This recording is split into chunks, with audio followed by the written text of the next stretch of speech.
الحمد لله نحمده ونستعينه ونستغفره ونعوذ بالله من شرور أنفسنا وسيئات أعمالنا من يهده الله فلا مضل له ومن يضلله فلا هادي له وأشهد أن لا إله إلا الله وحده لا شريك له وأشهد أن محمدا عبده ورسوله صلى الله عليه وسلم. اللهم صل على محمد وعلى آل محمد كما صليت على إبراهيم وعلى آل إبراهيم إنك حميد مجيد.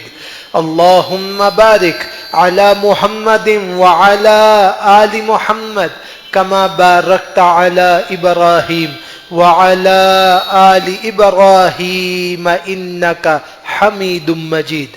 أعوذ بالله من الشيطان الرجيم وبوجهه الكريم وسلطانه القديم من الشيطان الرجيم من حمزه ونفخه ونفسه. بسم الله الرحمن الرحيم. يا أيها الذين آمنوا اتقوا الله حق تقاته ولا تموتن إلا وأنتم مسلمون. يا أيها الذين آمنوا اتقوا الله وقولوا قولا سديدا يصلح لكم أعمالكم ويغفر لكم ذنوبكم ومن يطع الله ورسوله فقد فاز فوزا عظيما. يا أيها الناس اتقوا ربكم الذي خلقكم من نفس واحدة وخلق منها زوجها وبث منهما رجالا كثيرا ونساء واتقوا الله الذي تساءلون به والأرحام إن الله كان عليكم رقيبا. وقال النبي صلى الله عليه وسلم فإن خير الحديث كتاب الله وخير الحدي حدي محمد صلى الله عليه وسلم وشر الأمور محدثاتها وكل محدثة بدعة وكل بدعة ضلالة وكل ضلالة في النار. أما بعد. عن عرباز بن سارية رضي الله تعالى عنه قال قال رسول الله صلى الله عليه وسلم أوصيكم بتقوى الله والسمع والطاعة وإن عبدا حبشيا فإنه من يعيش منكم بعدي فسيرى اختلافا كثيرا فعليكم بسنتي وسنة الخلفاء المهديين الراشدين تمسكوا بها وعزوا عليها بالنواجذ وإياكم ومحدثات الأمور فإن كل محدثة بدعة وكل بدعة ضلالة. أما بعد. انتہائی مختصر سی حمد و ثنا کے بعد اللہ کے پیارے نبی جناب محمد الرسول اللہ صلی اللہ علیہ وسلم ارشاد فرما رہے ہیں. جناب عرباز بن ساریہ رضی اللہ تعالی عنہ حدیث کے راوی ہیں. کہتے ہیں رسول اللہ صلی اللہ علیہ وسلم نے فرمایا میں تمہیں اللہ سے ڈرنے کی نصیحت کرتا ہوں. اللہ سے ہر وقت ہر سو ہر لمحے ہر معاملے میں اللہ سے ڈرتے رہنا. والسمع والطاعہ اور اپنے امیر المومنین کی بات کو سنتے رہنا اور اپنے امیر المومنین کی تابعداری کرتے رہنا. وَإِنَّ عَبْدًا حَبَشِيًّا اگر تمہارا امیر المومنین کوئی غلام بنا دیا جائے, حبشی کم مالیت کا کم حیثیت کا مقرر کیا جائے, تب بھی تم اس کے دینی امور میں اس کی ہر بات کو سننا اور دینی امور میں اس کی ہر بات کو فالو اپ کرنا. من يعيش منكم بعدي فسيرى اختلافا كثيرا جو تم میں سے میری وفات کے بعد زندہ رہے گا وہ بڑے بڑے دین میں بڑے بڑے اختلاف دیکھے گا. فعليكم بالسنة وسنة الخلفاء المهديين الراشدين